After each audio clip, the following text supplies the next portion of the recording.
Hi ಎಲ್ರಿಗೂ ನಮಸ್ಕಾರ. ಎಲ್ಲರೂ ಹೇಗಿದ್ದೀರಾ? ಎಲ್ಲರೂ ಚೆನ್ನಾಗಿದ್ದೀರಾ ಅಂತೇಳಿ ಭಾವಿಸ್ತಾ ಇದ್ದೀನಿ. ನಾನು ಕೂಡ ತುಂಬಾ ಚೆನ್ನಾಗಿದ್ದೀನಿ. Welcome back to Manju's vlog. ನಾನು ಮಂಜುಳಾ ಮುರಳಿ ಮೋಹನ್. ಇವತ್ತು ನವರಾತ್ರಿ ಮೊದಲನೇ ದಿನದ ವ್ಲಾಗ್ ನಾನು ನಿಮ್ಮ ಜೊತೆಗೆ ಶೇರ್ ಮಾಡ್ಕೊಳ್ತಾ ಇದ್ದೀನಿ. ನಿನ್ನೆ ಬೆಳಿಗ್ಗೆ ಬೇಗನೆ ಎದ್ದಾಗ ಟೈಮು 4:45 ಆಗಿತ್ತು. ಮೊದಲಿಗೆ ದೇವ್ರಿಗೆ ಹೋಗಿ ಕೈ ಮುಗಿದು ದೇವ್ರ ಹತ್ರ ಪ್ರಾರ್ಥನೆ ಮಾಡಿಕೊಂಡು ಮನೆ ಬಾಗಿಲು ತೆಗೆದು ಹೊರಗಡೆ ಬಂದೆ. ಬೆಳಿಗ್ಗೆ ಎದ್ದರೆ ಈಗ ಎಷ್ಟು ಒಳ್ಳೆ ಅಡ್ವಾಂಟೇಜ್ ಅಂದರೆ ಒಳ್ಳೆ ಗಾಳಿ ಬರ್ತಾಯಿತ್ತು. ಚೆನ್ನಾಗಿ ಅನ್ನಿಸ್ತು. 1-2 ನಿಮಿಷ ಓಡಾಡಿದೆ. ನೋಡಿ, ಒಬ್ಬರು ಕೂಡ ಎದ್ದಿಲ್ಲ. ರೋಡ್ ಪೂರ್ತಿ ಖಾಲಿ ಕತ್ತಲಾಗಿದೆ. ನಾನು ರಾತ್ರಿಯೇ ಎಲ್ಲ ಕೆಲಸ ಮಾಡಿ ಇಟ್ಕೊಂಡಿದ್ದೆ. ಸೊ ಬೆಳಿಗ್ಗೆ ಎದ್ದಿದ ತಕ್ಷಣ ಸ್ನಾನ ಮುಗಿಸ್ಕೊಂಡು ದೇವಸ್ಥಾನಕ್ಕೆ ಹೋಗೋಣ ಅಂತ ಹೇಳಿ ಈಗ ಸ್ನಾನ ಎಲ್ಲ ಮುಗಿಸ್ಕೊಂಡು ಬಂದಿದ್ದಾಯಿತು. ಮೊದಲಿಗೆ ತಲೆ ಒಣಗಿಸ್ಕೊಳ್ತಾ ಇದ್ದೀನಿ. ಬನ್ನಿ ಮರದ ಪೂಜೆಗೆ ಹೋಗಬೇಕು. ಫೈನಲಿ ರೆಡಿಯಾಗಿದ್ದಾಯಿತು. ಈಗ ಟೈಮು 5:10 ಆಗ್ತಿದೆ. 5:45 ಒಳಗಡೆ ಪೂಜೆ ಮಾಡ್ಕೊಂಡು ಬರಬೇಕು. ಬನ್ನಿ ಮರದ ಪೂಜೆ ಮಾಡ್ಕೊಂಡು ಬರೋಣ.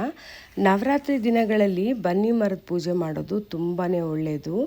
ನವರಾತ್ರಿ ದಿನಗಳಲ್ಲಿ ಬನ್ನಿ ಮರದಲ್ಲಿ ತಾಯಿ ದುರ್ಗಾದೇವಿ ನೆಲೆಸಿರ್ತಾಳೆ ಅಂತ ಹೇಳ್ತಾರೆ. ಹಾಗಾಗಿ ನವರಾತ್ರಿ ಟೈಮಲ್ಲಿ ಪ್ರತಿ ವರ್ಷ ಕೂಡ ನಾನು ಬನ್ನಿ ಮರದ ಪೂಜೆ ಮಾಡ್ತೀನಿ. ಮೊದಲಿಗೆ ದೇವಸ್ಥಾನದಲ್ಲಿ ಹೋಗಿ ಭುವನೇಶ್ವರಿ ತಾಯಿಗೆ ಕೈ ಮುಕ್ಕೊಂಡು ಬಂದು ಬನ್ನಿ ಮರಕ್ಕೆ ಮೊದಲಿಗೆ ಕೈ ಮುಗಿದು ಪೂಜೆನ ಆರಂಭ ಮಾಡ್ತಾಯಿದ್ದೀನಿ. ಮೊದಲಿಗೆ ಒಂದು ಕಳಶದಲ್ಲಿ ನೀರಿನೆಲ್ಲ ಪ್ರೋಕ್ಷಣೆ ಮಾಡಿದೆ. ಅದಾದಮೇಲೆ ಅರಿಶಿನ ಕುಂಕುಮ ಗಂಧಗಳನ್ನ ಇಟ್ಟು ಹೂವು ಇಡ್ತಾಯಿದ್ದೀನಿ. ಹಾಗೆ ಗೆಜ್ಜೆ ವಸ್ತ್ರ 18+2 ಗೆಜ್ಜೆ ವಸ್ತ್ರಗಳನ್ನ ಇಡ್ತಾಯಿದ್ದೀನಿ. ದೇವರಿಗೆ ನೈವೇದ್ಯಕ್ಕೆ ಅಂತೇಳಿ ಬಾಳೆಹಣ್ಣು ಹಾಗೆ ಸಕ್ಕರೆನ ತೊಗೊಂಡೋಗಿದ್ದೆ. ಕೊನೆಯಲ್ಲಿ ಆರತಿ ಮಾಡ್ಕೊಳ್ಳೋಕ್ಕೆ ಆರತಿನೆಲ್ಲ ಸಿದ್ಧ ಮಾಡಿಕೊಂಡೆ. ಆರತಿನೆಲ್ಲ ನಾನು ಇಲ್ಲಿಂದನೇ ಮಾಡ್ಕೊಂಡು ಹೋಗಿಲ್ಲ, ಅಲ್ಲೇ ಹೋಗಿ ಎಲ್ಲ ಸಿದ್ಧ ಮಾಡಿಕೊಂಡೆ. ರತ್ನೀರು ಮಾಡ್ಕೋಬೇಕಾಗತ್ತೆ. ಅದಕ್ಕೆ ಅರಿಶಿನ ಕುಂಕುಮ ಹಾಕಿ ಅದಾದಮೇಲೆ ಸ್ವಲ್ಪ ಪಚ್ಕರ್ಪೂರ ಹಾಕಿ ದೀಪಕ್ಕೆ ಬತ್ತಿಗಳನ್ನೆಲ್ಲ ಮಾಡ್ಕೊಂಡೋಗಿದ್ದೆ. ಅಲ್ಲಿಟ್ಟು ಗಂಧದ ಕಡ್ಡಿ ಹಚ್ಚಿ ಮಂಗಳಾರತಿ ಮಾಡಿ ಅಕ್ಷತೆ ಹಾಕಿ ಅದಾದಮೇಲೆ ಆರತಿ ಮಾಡ್ತಾಯಿದ್ದೀನಿ. ಪೂಜೆ ಎಲ್ಲ ತುಂಬ ಚೆನ್ನಾಗಾಯಿತು. ಬನ್ನಿ ಮರದ ಪೂಜೆ ನವರಾತ್ರಿನಲ್ಲಿ 9 ದಿನ ಮಾಡಿದ್ರೆ ತುಂಬ ಒಳ್ಳೆಯದು. ಆಗಲೇ ಇಲ್ಲ ಅಂದರೆ 1 ದಿನ 3 ದಿನ 5 ದಿನ ಮಾಡಬೇಕಾಗತ್ತೆ. ಸಾಧ್ಯನೇ ಆಗಲಿಲ್ಲ ಅಂದರೆ ವಿಜಯದಶಮಿ ದಿನನಾದರೂ ತಪ್ಪದಿರ ಬನ್ನಿ ಪೂಜೆ ಮಾಡಬೇಕಂತೆ. ಬನ್ನಿ ಪೂಜೆ ಮಾಡಿದ್ರೆ ಬಾಳು ಬಂಗಾರ ಆಗುತ್ತೆ ಅಂತ ಹೇಳ್ತಾರೆ. ತಾಯಿ ದುರ್ಗಾದೇವಿ ಕೂಡ ಬನ್ನಿ ಮರದಲ್ಲಿ ನೆಲೆಸಿರ್ತಾಳೆ. ಹಾಗಾಗಿ ದುರ್ಗಾದೇವಿ ಕೃಪೆ ಕೂಡ ನಮ್ಮ ಮೇಲಾಗತ್ತೆ. 9 ದಿನ ಸಾಧ್ಯ ಆದಷ್ಟು ಬ್ರಾಹ್ಮಿ ಮುಹೂರ್ತದಲ್ಲೇ ಪೂಜೆ ಮಾಡಬೇಕು. 4:15 5:45 ಒಳಗಡೆ ಸೂರ್ಯ ಹುಟ್ಟೋಕ್ಕೂ ಮುಂಚೆ ಪೂಜೆ ಮುಗಿಸ್ಬಿಡ್ಬೇಕು. ಹಾಗಾಗಿ ಪೂಜೆನೆಲ್ಲ ಮುಗಿಸ್ಕೊಂಡು ಬಂದಿದ್ದಾಯಿತು. ನಾನು ಚೆನ್ನಾಗಿ ಪೂಜೆ ಆಯಿತು. ಈಗ ಮನೆಗೆ ಬಂದಿದ್ದಾಯಿತು. ಮನೆಗೆ ಬಂದು ಪೂಜೆನ ಆರಂಭ ಮಾಡಬೇಕು ಮನೆಯಲ್ಲೂ ಕೂಡ. ಹಾಗಾಗಿ ನಿನ್ನೆ ಭಾನುವಾರ ಬಂದು ಗ್ರಹಣ ಇತ್ತಲ್ವ, ಹಾಗಾಗಿ ರಾತ್ರಿ ಇಲ್ಲಿ ಭಾರತದಲ್ಲಿ ಗೋಚರಿಸಲಿಲ್ಲ ಅಂದರೂ ಕೂಡ ನಾನೇನು ನಂಬ್ತೀನಿ ಅಂದರೆ ಸೂರ್ಯ ಚಂದ್ರ ಎಲ್ಲರೂ ಒಂದೇನೇ. ಸೊ ಎಲ್ಲಿದ್ದರೂ ಕೂಡ ಸೂರ್ಯನದು ಬೆಳಕು ನಮ್ಮ ಮೇಲೆ ಬಿದ್ದೇ ಬೀಳುತ್ತೆ, ಚಂದ್ರನ ಬೆಳಕು ನಮ್ಮ ಮೇಲೆ ಬಿದ್ದೇ ಬೀಳುತ್ತೆ. ನಮಗೆ ಅದು ಸ್ವಲ್ಪನಾದರೂ ಎಫೆಕ್ಟ್ ಆಗುತ್ತೆ ಅನ್ನೋದನ್ನು ನಾನು ನಂಬ್ತೀನಿ. ಹಾಗಾಗಿ ಮತ್ತೆ ಸೋಮವಾರ ಬೆಳಿಗ್ಗೆ ಎದ್ದು ದೇವ್ರ ಪಾತ್ರೆಗಳನ್ನೆಲ್ಲ ತೊಳೆದು ಎಲ್ಲ ಕ್ಲೀನ್ ಮಾಡಿಕೊಂಡೆ. ವಾರಕ್ಕೆ 1 ಸಾರಿ 15 ದಿವಸಕ್ಕೆ 1 ಸಾರಿನಾದರೂ ಮಾಡೇ ಮಾಡ್ತೀನಿ. ಆದರೆ ವಾರಕ್ಕೆ 1 ಸಾರಿ ಹೆಚ್ಚಾಗಿ ಮಾಡ್ತೀನಿ.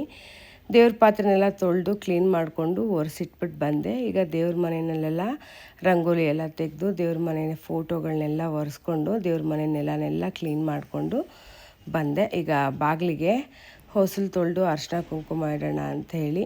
ಬೆಳಿಗ್ಗೆನೇ ಬೇಗ ಪೂಜೆ ಆಗೋದ್ರೆ ಚೆನ್ನಾಗಿರುತ್ತೆ. ಹಾಗಾಗಿ ಆದಷ್ಟು ನಾನು ಬೆಳಿಗ್ಗೆನೇ ಪೂಜೆ ಮಾಡಿಬಿಡ್ತೀನಿ. 10 ಗಂಟೆ ಒಳಗಡೆ ಪೂಜೆ ಮಾಡಿಕೊಂಡ್ರೆ ಒಳ್ಳೆಯದು. ಮಂಗಳವಾರ ಶುಕ್ರವಾರ ದಿನಗಳಲ್ಲಿ 12 ಗಂಟೆ ಒಳಗಡೆ ಮಾಡ್ಕೋಬೋದು. ಶುಕ್ರವಾರ ರಾಹುಕಾಲ ನೋಡ್ಕೊಂಡು ಪೂಜೆ ಮಾಡ್ಕೋಬೇಕಾಗತ್ತೆ. ನಾನು ಹಾಗಾಗಿ 10 ಗಂಟೆ 11 ಗಂಟೆ ಒಳಗಡೆ ಮಾಡ್ಕೊಂಡು ಬಿಟ್ಟರೆ ಅದಾದಮೇಲೆ ತಿಂಡಿ ಕೂಡ ಮಾಡ್ಕೋಬೋದು. ಹಾಗೆಯೇ ನವರಾತ್ರಿ ದಿನಗಳಲ್ಲಿ ಉಪವಾಸ ಇದ್ದು ಪೂಜೆ ಮಾಡಬೇಕಾ ಅಂತ ಕೇಳಿ ಸುಮಾರು ಜನ ಕೇಳಿದ್ರಿ. ಉಪವಾಸ ಪೂರ್ತಿ ದಿನ ಇರೋವಂಥ ಅಗತ್ಯ ಇಲ್ಲ. ನೀವು ಪೂಜೆ ಮಾಡೋವರೆಗೂ ಉಪವಾಸ ಇರಬೇಕಾಗತ್ತೆ. ನಾನು ಬೆಳಿಗ್ಗೆ ಎದ್ದು ನೀರು ಕುಡಿತೀನಿ, ಕಾಫಿ ಕುಡಿತೀನಿ ಅಷ್ಟೇ. ಅದಾದಮೇಲೆ ಏನು ಕುಡ್ದಿರಲ್ಲ. ಇಲ್ಲಿಗೆ ದೇವ್ರ ಪೂಜೆ ಆದಮೇಲೆ ನಾನು ತಿಂಡಿ ಅಥವಾ ನಾಷ್ಟ ಅಂತ ಮಾಡೋದು. ಪೂಜೆ ಆಗೋ ತನಕ ನಾನು ಏನನ್ನೂ ತಿನ್ನೋದಿಲ್ಲ. ಉಪವಾಸ ಇದ್ದೇ ಸಾಧ್ಯ ಆದಷ್ಟು ಪೂಜೆ ಮಾಡ್ತೀನಿ. ಅದು 1 ಹೊತ್ತು ಬೆಳಿಗ್ಗೆ ಅಷ್ಟೇನೆ. ಬೆಳಿಗ್ಗೆ ಕೆಲವ್ರು ಪೂಜೆ ಮಾಡೋಕ್ಕಾಗಲ್ಲ, ಸಂಜೆ ಮಾಡೋವಂಥವ್ರು ಏನು ಮಾಡೋದು ಅಂದರೆ ಪರವಾಗಿಲ್ಲ, ನಡೆಯುತ್ತೆ. ನೀವು ಸಂಜೆ ಬಂದು ಸ್ನಾನ ಎಲ್ಲ ಮಾಡಿಕೊಂಡು ಶುದ್ಧವಾಗಿ ದೇವ್ರ ಮನೆಯೆಲ್ಲ ಕ್ಲೀನ್ ಮಾಡಿಕೊಂಡು ಪೂಜೆನ ಮಾಡ್ಕೋಬೋದು. ಈಗ ದೀಪಗಳಿಗೆಲ್ಲ ಗಂಧ ಕುಂಕುಮನ ಇಟ್ಕೊಳ್ತಾ ಇದ್ದೀನಿ. ಗಂಧ ಕುಂಕುಮ ಎಲ್ಲ ಇಟ್ಟು ದೇವ್ರಿಗೆ ನೈವೇದ್ಯ ಎಲ್ಲ ಮಾಡ್ಕೊಂಡು ಒಂದೇ ಸಾರಿ ಪೂಜೆ ಕೂತ್ಕೊಂಡ್ಬಿಡ್ತೀನಿ. ಪದೇ ಪದೇ ಎದ್ದೊಳ್ಳೋದಿಲ್ಲ. ಹಾಗಾಗಿ ದೇವ್ರಿಗೆ ಇವತ್ತು ನೈವೇದ್ಯಕ್ಕೆ ಸಿಹಿ ಪೊಂಗಲ್ ಮಾಡ್ತಾಯಿದ್ದೀನಿ.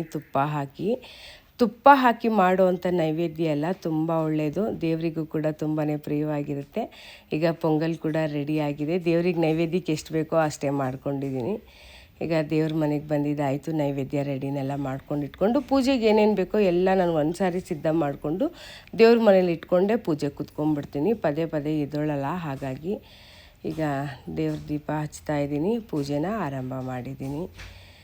ನವರಾತ್ರಿ ದಿನಗಳಲ್ಲಿ, ಮಂಗಳವಾರ ಶುಕ್ರವಾರ ದಿನಗಳಲ್ಲಿ, ಪೌರ್ಣಮಿ ದಿನಗಳಲ್ಲಿ, ಅಷ್ಟಮಿ ದಿನಗಳಲ್ಲಿ ಲಲಿತಾ ಸಹಸ್ರನಾಮ ಪಠನೆ ಮಾಡಿದ್ರೆ ತುಂಬ ಒಳ್ಳೆಯದು. ಲಲಿತಾ ಸಹಸ್ರನಾಮ ಪಠನೆ ಮಾಡೋದ್ರಿಂದ ನಮ್ಮ ಕಾಮನೆಗಳೆಲ್ಲ ಕೂಡ ಈಡೇರುತ್ತೆ. ಹಾಗೆ ನಮ್ಮ ಕಷ್ಟಗಳೆಲ್ಲ ಈಡೇರುತ್ತೆ. ನಾವೇನೇ ಪಾಪಗಳು ಮಾಡಿದರೂ ಕೂಡ ಅದನ್ನೆಲ್ಲ ಕಳೆದು ಬಿಡ್ತಾಳೆ ತಾಯಿ. ಹಾಗಾಗಿ ನಾನು ಲಲಿತಾ ಸಹಸ್ರನಾಮನ ಪಠನೆ ಮಾಡ್ತೀನಿ. ಹಾಗೆ ಕುಂಕುಮಾರ್ಚನೆ ಮಾಡ್ತೀನಿ. ಶ್ರೀಚಕ್ರ ಇದೆ. ಕುಂಕುಮಾರ್ಚನೆನ ಹಾಗೆ ತಟ್ಟೆ ಮೇಲೆ ಇಟ್ಕೊಂಡೇ ಹಾಗೆ ಮಾಡಬಾರ್ದು.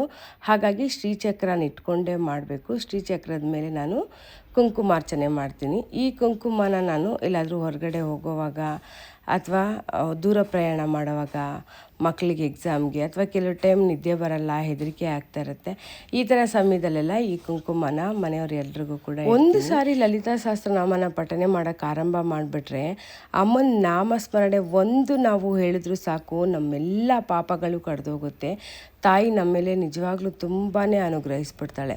ಸುಮಾರು ಜನಕ್ಕೆ ಎಷ್ಟೊಂದು ಕಾಯಿಲೆಗಳಿರುತ್ತೆ, ಹುಷಾರಾಗ್ತಾ ಇರಲ್ಲ. ಅಂಥವರೆಲ್ಲ ಪ್ರತಿದಿನ ಲಲಿತಾ ಸಹಸ್ರನಾಮ ಹೇಳ್ತಾ ಇದ್ರು ಅಂದರೆ ಕಾಯಿಲೆಗಳೆಲ್ಲ ಗುಣ ಆಗೋಗ್ಬಿಡುತ್ತೆ.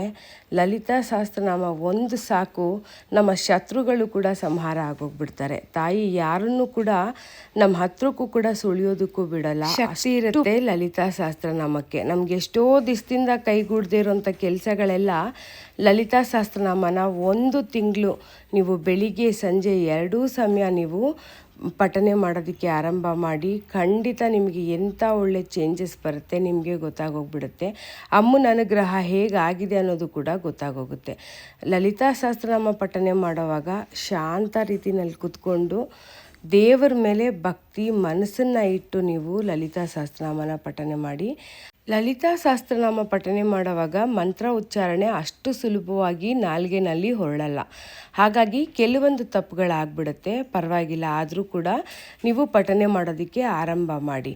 ಎಲ್ಲ ನೀವು ಪಠನೆ ಮಾಡಾದಮೇಲೆ ಅಮ್ಮನ ಹತ್ರ ಬೇಡ್ಕೊಳ್ಳಿ, ಅಮ್ಮ ನಾನು ಪಠನೆ ಮಾಡಿರೋವಂಥ ಶ್ಲೋಕದಲ್ಲಿ ಏನಾದರೂ ತಪ್ಪಾಗಿದ್ದರೆ ದಯವಿಟ್ಟು ಕ್ಷಮೆ ಇರಲಿ ಅಂತೇಳಿ ಅಮ್ಮ ಖಂಡಿತ ಕ್ಷಮಿಸ್ತಾಳೆ. ಒಂದು ಸಾರಿ ಲಲಿತಾ ಸಹಸ್ರನಾಮನ ಪಠನೆ ಮಾಡೋದಕ್ಕೆ ಈಗಲಿಂದನೇ ಆರಂಭ ಮಾಡಿ. ನಿಮ್ಮೆಲ್ಲ ಕಷ್ಟಗಳು ಕೂಡ ಖಂಡಿತ ಕಳೆದೋಗ್ಬಿಡುತ್ತೆ. ಹಾಗೆ ಇವತ್ತು ಅಮ್ಮನಿಗೆ ಕ್ಷೀರ ದೀಪಾರಾಧನೆ ಮಾಡ್ತಾಯಿದ್ದೀನಿ. ಹಾಲಿನಿಂದ ನಾನು ದೀಪನ ಹಚ್ತಾಯಿದ್ದೀನಿ.